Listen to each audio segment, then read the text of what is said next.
Hello guys, and welcome to Supreme Ruler Ultimate. This is part of my long-running guide series, which you can find the playlist to in the cards at the top right. I would highly suggest checking that out if you're getting into the game and looking for answers to questions you might have on it, and I would highly suggest leaving comments below if you want to see me make a guide.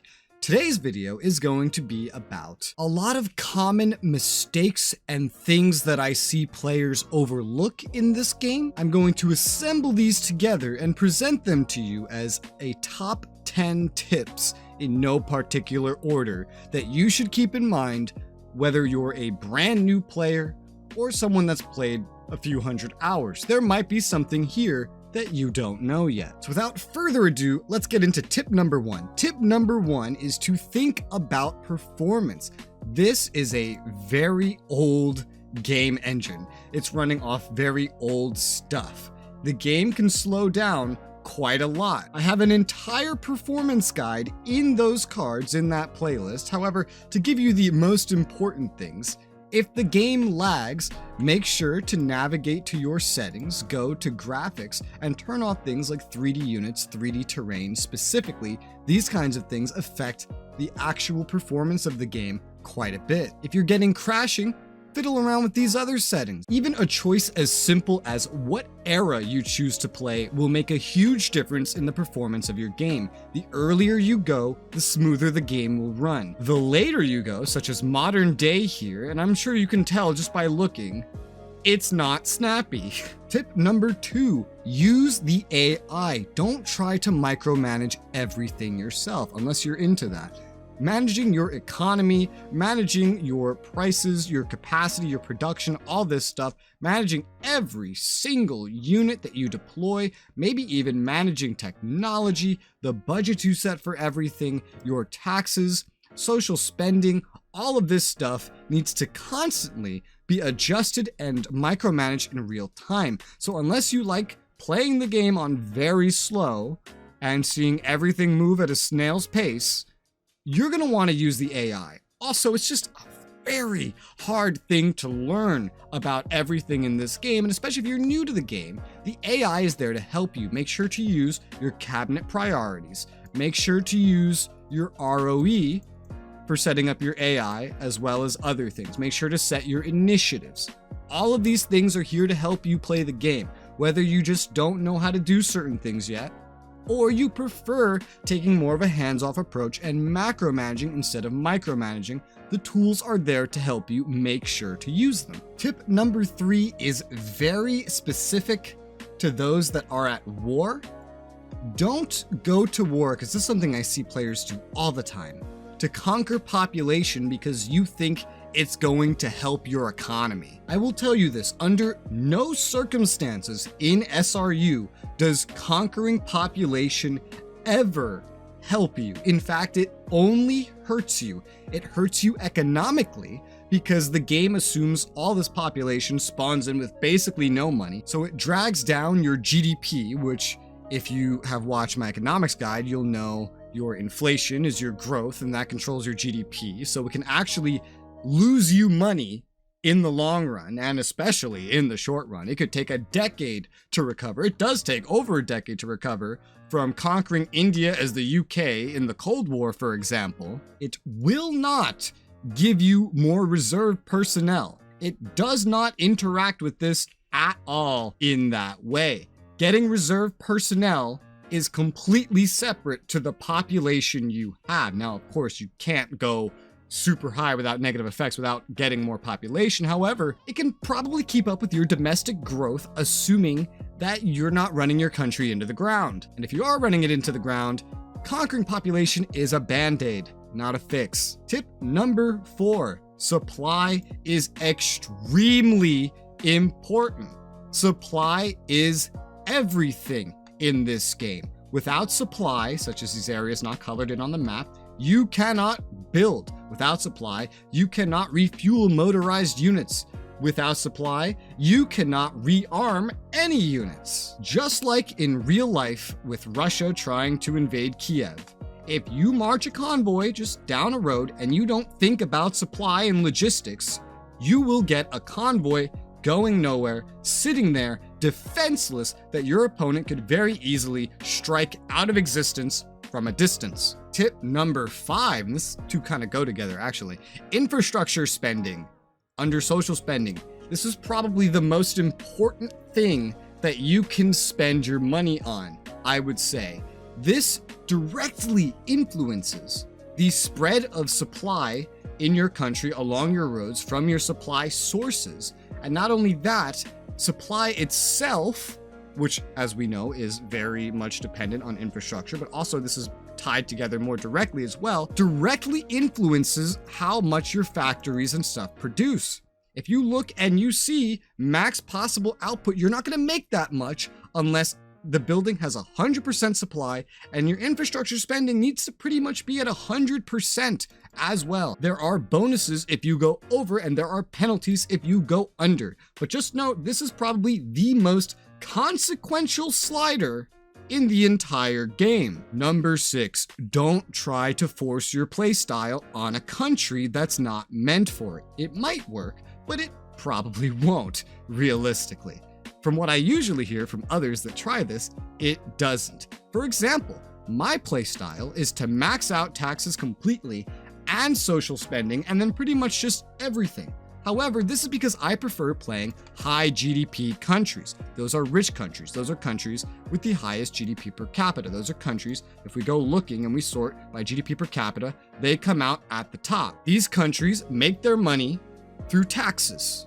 Therefore, I can tax the shit out of them. However, if we go to the bottom of this totem pole, these countries aren't going to get much of anything from taxes. These countries rely on creating and selling goods, not taxes. If you're playing Soviet Union in the Cold War, if you're playing the UK or France in World War I or World War II, you have empires, you have colonies, you have to use them. You can't just build everything up yourself, especially when you take into account loyalties and the fact that in a lot of scenarios, the loyalties are not as clear cut as they are here in modern day. Like this, a country can have other loyalties in it as well, and this is very influential. Do not force your playstyle on a country. You need to cater your playstyle to the country that you're playing. Tip number 7.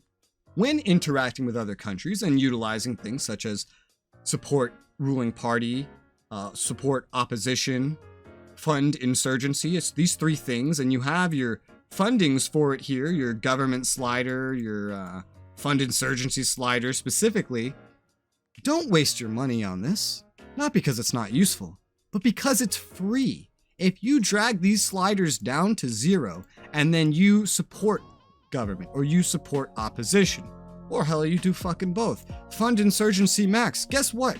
This is free. You are now getting at least the base effects if you had middle of the bar spending. I've seen it outpace max spending, however, and you are not spending a cent. You could go around the entire world supporting everybody in the entire world, spend $0, make the entire world love you, and not spend a penny. Is this an exploit? Maybe. I don't know. But it's in the game and it's never been addressed, so I'm pretty sure that's a feature. Tip number 8. Intel is a hell of a drug.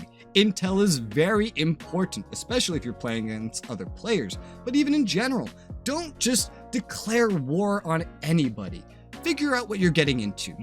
Don't just do random things. Look at your information in front of you. Utilize espionage. Place recon units. See what's behind another country. See if another player is preparing an attack. I could place down some intel stuff all around here, and now look, I can see. Hell, you can even place one at sea, and for a brief second, you will see what is out there at sea. In fact, you can do this on territory nobody has. And if you do this, this even allows you to see where massive enemy forces are moving out in the ocean where you should not be able to see. As well as there are also satellites to get you information like this as well. You have the regional atlas at your disposal with more information than you could ever ask for. In the world market, you have world statistics for production and imports. You have the prices. You have all sorts of information. Do not disregard it. Intel is a hell of a drug.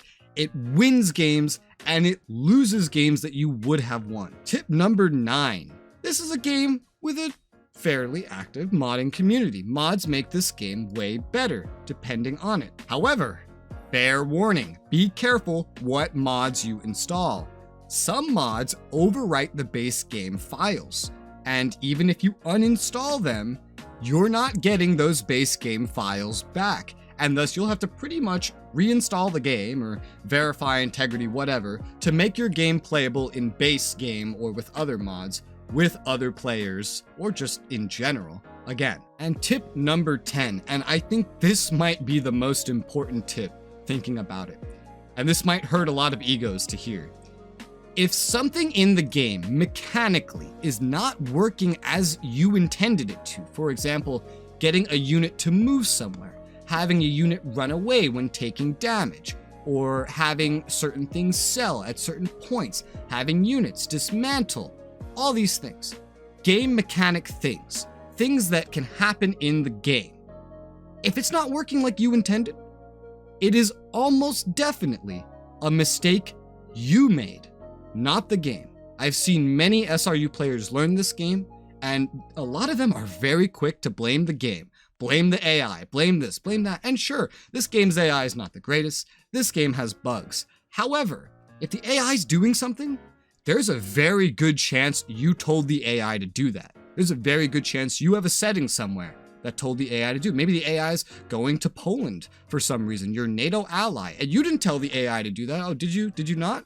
Did you ever go over here and maybe raise up the theater controls? Did you maybe put a battle zone and forget about it? Maybe you have a hotspot out there. There's a lot of things that cause things to happen. You know, did you send units out to do something and then they didn't do it? What order did you give those units? The highlight of this tip is, don't get frustrated if something in the game doesn't work the way you want it to.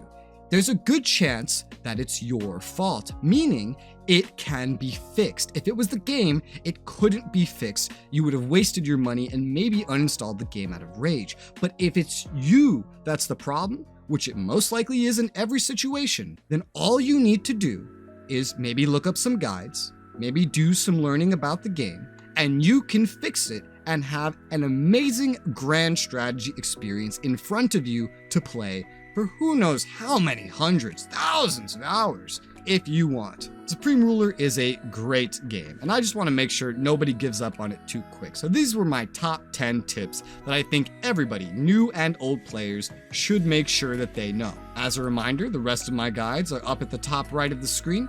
If you want to see more guides, make sure to leave comments in the description of what you'd like to see me talk about. I'm currently posting a binge of guides, but if I don't get to your idea in this little binge, I might get to it later, or at least I'll answer your question. Hopefully these tips have helped you. For now, thank you guys very much for watching, and I'll see you on another video.